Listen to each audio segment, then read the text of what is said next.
Hindi sinusuportahan ng Philippine Medical Association ang pagsasabatas ng Medical Marijuana Bill dahil ayon sa presidente ng asosasyon na si Dr. Minerva Kalimag, nakasaad na sa Republic Act 9165 o Comprehensive Dangerous Drugs Act of 2002 na illegal ito.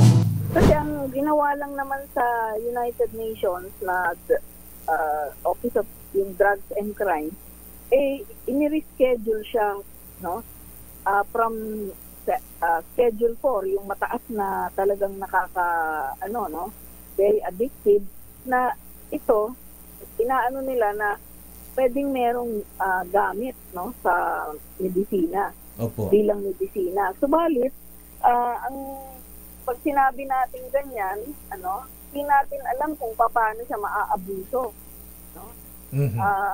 Ang mabuti pa saan inayos na lang yung batas tungkol sa compassionate use. No?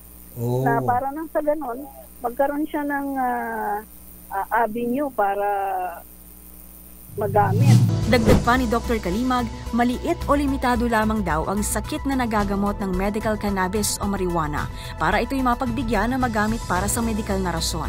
Dagdag pa nito, lubos na nakababahala ang magiging limitasyon at kontrol sa paggamit ng medical cannabis sakaling maisabatas ito.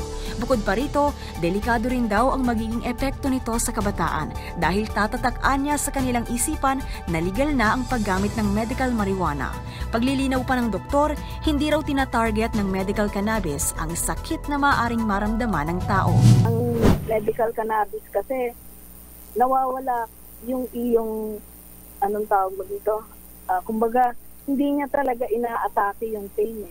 Oh. Ang ina-atake niya yung perception ng tao tungkol sa pain.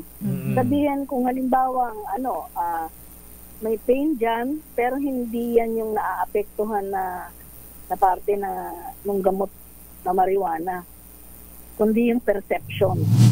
Samantala, aprobado na ng House Joint Committee ang isinusulong na batas na siyang magbibigay daan upang gawing legal ang medikal na paggamit ng cannabis o marijuana nang hindi ito tinatanggal mula sa listahan ng dangerous drugs sa bansa sa ilalim ng RA 9165.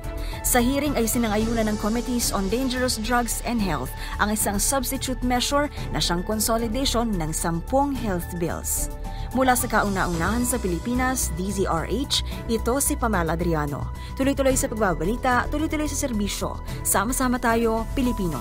MBC Network News!